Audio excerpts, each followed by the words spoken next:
One of the biggest new names in the crypto space is American Bitcoin, backed by Eric Trump, Executive Vice President of the Trump Organization, and Hut 8 CEO Asher Genoot. The business aims to make the U.S. a crypto mining superpower. Hut 8 specifically is also looking to capitalize on the intense energy use needed to power AI data centers.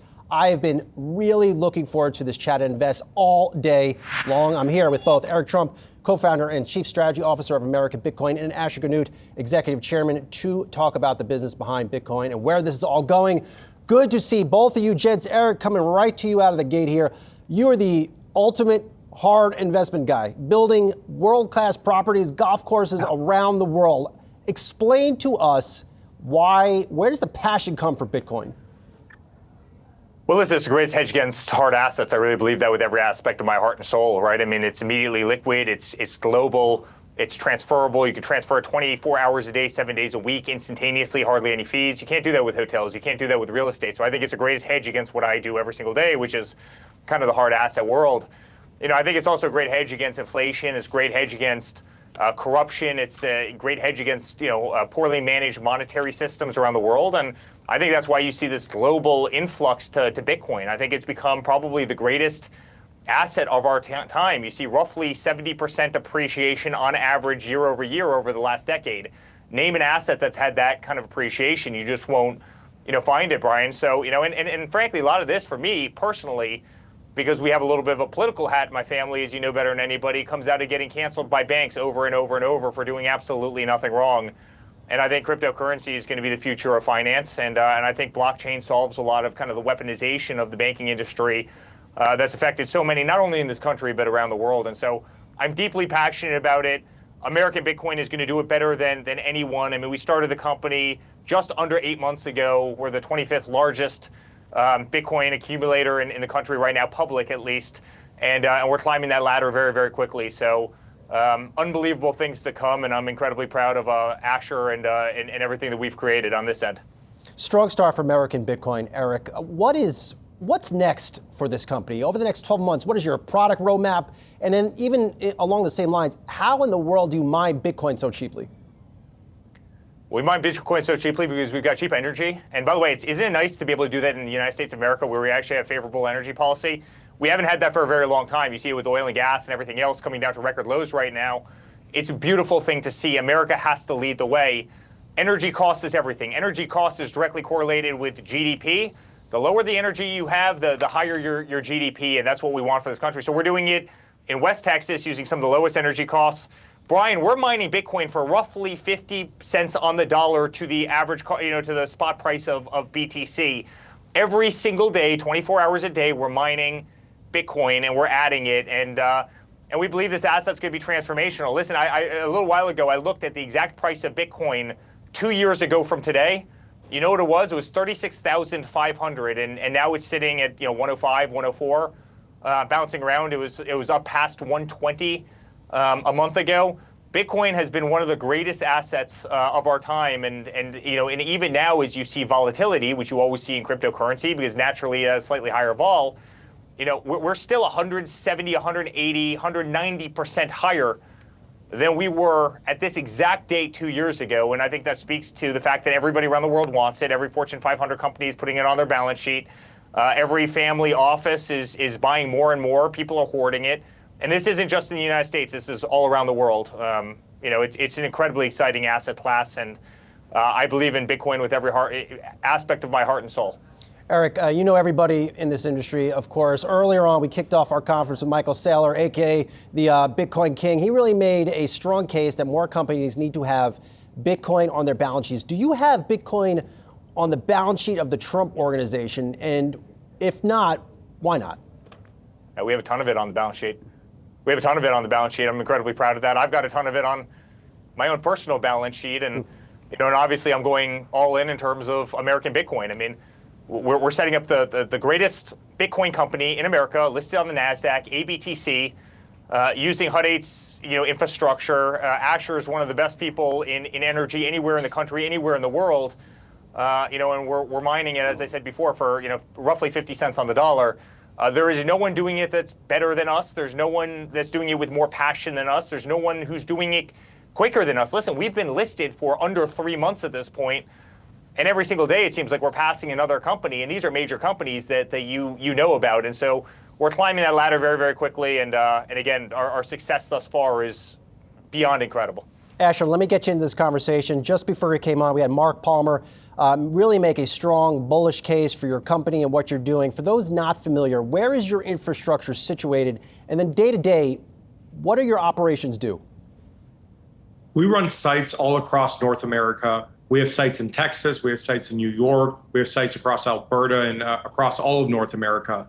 Our sites are split up in power generation, so we own power plants, and also data center capacities. Data centers that power Bitcoin and the network that everyone relies on in order to securitize Bitcoin, the asset, and then also sites that we're building data centers for that are powering AI use cases as well.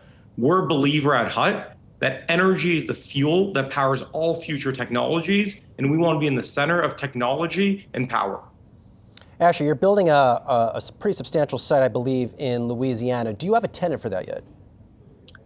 We have not announced the tenant for that yet, but as everyone knows, power is extremely scarce right now. It's a really large campus in Louisiana with near-term power. And so we'll share more about who's going to go there in short order, but we've already started moving ground, construction on the site, and building a lot of the electrical infrastructure.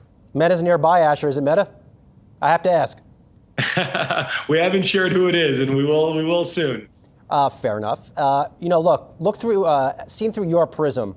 We've been talking all day long about an AI bubble. Is that talk ridiculous? I think in any large-scale wave and systematic shift, you're going to see building. And I think people are saying, how much money is going into this infrastructure? Our belief is AI is going to fundamentally change the way that we operate in the world, the way that normal people transact, how they transport themselves from location to location, how they work in the workplace, at home. And so we think AI is just at its beginning innings of its impact on the world and on society. And in order for that impact to happen, we need to build data centers to power that compute. And so the question is, are there too many data centers being built? Are there use cases already happening? People need to invest today for where the future is going. And so we think we're still at the beginning of that investment cycle and that integration into what AI is actually going to do for the average person. Are there too many data centers being built? We have not enough data centers being built. We need more power generation in the US, we need more transmission, and we need more data center capacity. Eric, let me get back to you here. How do you see crypto changing the future of financial services industry? Well, first of all, I think it's going to onboard trillions of dollars into the U.S., right? That's happening every single day. No country wants their own home currency other than obviously the U.S. dollar. No one wants a euro. No one wants the pound. No one wants any of the Asian currencies. Guess what they want? They want the U.S. dollar, and so you have stable coins every day that are bringing trillions of dollars every year. That's bringing trillions of dollars onto American shores. You're going to see more and more of that happening. Second of all, the speed of finance is going to go up. There's not going to be waiting, 36 hours, 48 hours over the course of a weekend to be able to send out a wire transfer. That's going to become instantaneous. Fees are going to go down. Convenience is going to go massively up. So much of the blockchain technology is going to tokenize assets. We're seeing that every day. In fact, some of our buildings are being tokenized for the first time.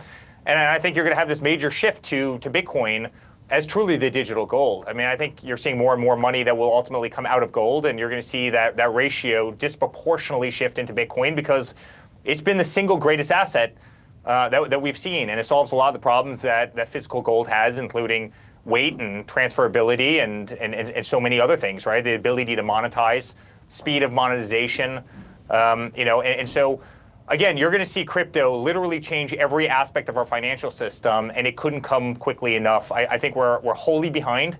The banks have been antiquated for too long. The banks have frankly been the monopolies that actually have been a disservice to ordinary people who don't have maybe the Trump last name and don't have a lot of zeros on their balance sheet, who get zero advantage and have been put at actually a massive disadvantage. And there's no question that every single day you see another widget popping up on your Amazon cart being able to transact in either Bitcoin or stablecoin. Crypto is here to stay. Crypto is the future of finance. And American Bitcoin, in terms of what we're doing, being able to mine it cheaper than virtually anyone, we are going to lead the way. We are going to lead the way, and America is going to lead the way, which makes me incredibly happy as a person who loves that flag right behind my shoulder. Eric, the crypto industry it's still volatile, and look, we're right in the middle of the latest sell-off in Bitcoin. What do you think about this sell-off, and what do you tell your investors and contacts when prices do come off the highs like this? I laugh. Honestly, Brian, I literally laugh because it's almost like not a serious question. Again, back to what I said before. Bitcoin exactly 2 years ago today was at 36,500. And what are we sitting at? 102, 103, 105. We're dancing in that region. It's up to, we were at, well over 120. So you had almost a 200% return in a 2-year period of time. And then people talk about the volatility of Bitcoin. Hey, I'll take that volatility. Give me more volatility if I can get more return. And I think that's how crypto people are wired. And if you can't handle volatility, stay out of cryptocurrency and don't bother. But go into treasuries where you're going to have zero volatility, and you're going to click away at 3% returns. Go have a great time doing that, and I'll see you in 10 years. Embrace volatility. Embrace the future. It's clearly happening. It's not just happening in the United States. It's happening globally, everywhere. I mean, I just spoke at a conference in Hong Kong. We had 25,000 people there watching Asher and I. It's happening all over the earth, right? I mean, this is here to stay, and I'll take 200% returns in effectively a 2-year period of time, anytime, and have to deal with a little volatility. Sign me up. That sounds like the greatest investment you could ever have. Eric, when we talked, I believe maybe more than a month ago at Trump Tower, what I didn't appreciate was how fast sovereign wealth funds are moving into crypto. From your vantage point, what are they doing, and what are the actions they will likely take next year? Yeah. Well, listen, I think they look around the world and they see, how unfair some of these countries are to their individuals. Look how many bad currencies you have out there. Look how many corrupt governments you have out there. Look at how many antiquated banking systems you have out there. It's almost developing countries almost need crypto more than the United States does, as crazy as that sounds, because it kind of cures all the problems that they have based on the fact that they don't have kind of modern financial systems. And so sovereign wealth funds are seeing that, and they're buying into it. I mean, I've had people who run major sovereign wealth funds tell me that they're taking, and most of them are governments, they're taking all the energy from certain cities in the middle of winter when they don't need to use it to cool their office buildings, commercial buildings, and using that to mine Bitcoin, right? And putting unthinkable amounts of money into cryptocurrencies. People understand that this is the future of finance, and they are embracingly wholeheartedly. And by the way, this is happening in the UAE. This is happening all over the Gulf regions, all over the Middle East. This is happening all across Israel. This is happening by certain countries in South America who are literally, adding it to their national stockpiles, most specifically Bitcoin. The passion for cryptocurrency and Bitcoin in Asia is off the charts. I mean, look at what Korea is doing right now. Look at what Hong Kong is doing right now. Look at how Vietnam is opening up right now. And so this is happening across the board. And as I said before, it's here to stay, and it is going to modernize every aspect of our financial system. It's going to make it cheaper, faster, substantially more transparent, and a hell of a lot fairer to the end user who's traditionally, and I hate to use this word, gotten screwed by the big banks, including yours truly, who is probably the most debanked person in American history for doing absolutely nothing wrong. Ash, let me get back to you. I don't know if you saw this, but earlier this week, CoreWeave got dinged. Their outlook wasn't that great, in part because of a delay in building, I believe, a data center. As someone putting these things in the ground, how difficult is it to get up and running an AI data center, and how long does it take? The timelines to build a data center historically have been 2 to 3 years. People are trying to build them in 12 months today. And you have to rethink how you build these assets. Instead of stick building on site, maybe you skid the design and you bring it so a lot of it happens in a factory. You have the labor to support you on site in order to run double shifts. And so in building this speed, I think at Hut 8, what we're really grateful for is we used to build data centers for Bitcoin in less than 6 months. And so the infrastructure stack is more complicated, but we have this mentality and this ethos in the company to build quickly, to think about how to innovate around the deployment of these assets. And so the first question a lot of these companies had is, can you sign a contract? The next question, which we're starting to hear, is, can you build it, and can you build it on time with the customer? And are you over-promising to them, or are you able to actually deliver to them the schedules that you've aligned with? The other element in these large mega projects is a relationship between the customer and the developer, and making sure that everyone works in lockstep to make sure that answers are given on time so you can move at the speed that you need. And so across the board, I think expectations need to be set with investors, between partners, and then you can deliver projects on time and under budget. Asher, your company gets high remarks for, I don't know how else to put it, but not taking or signing crap deals. I mean, I imagine you're getting a lot of calls to work with you in some capacity. Why is that so important at a moment like this when the AI industry is going through the roof? We've had deals that we've walked away from and we could have announced and I think would have done well for our stock performance short term.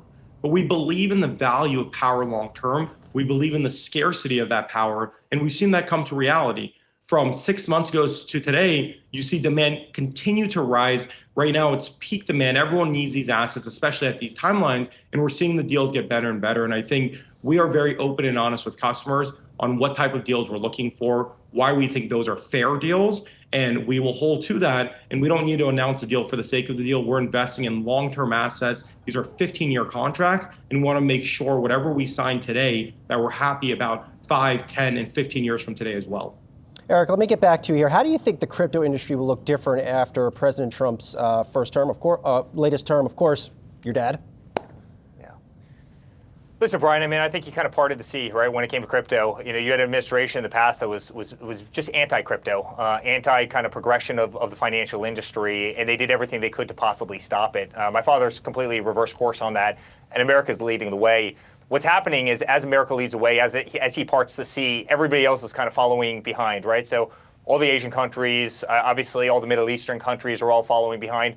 They're using America's framework as kind of the framework, that will give crypto guide rails in all of their respective countries. And that allows everybody to embrace it in a way that has never happened before. It's kind of hard if America's sitting on the sidelines poo-pooing something for so many of these other smaller countries to embrace. Now they're fully embracing it because America is embracing it and America is leading the way. They want to follow us. They've always wanted to follow us in just about everything we do.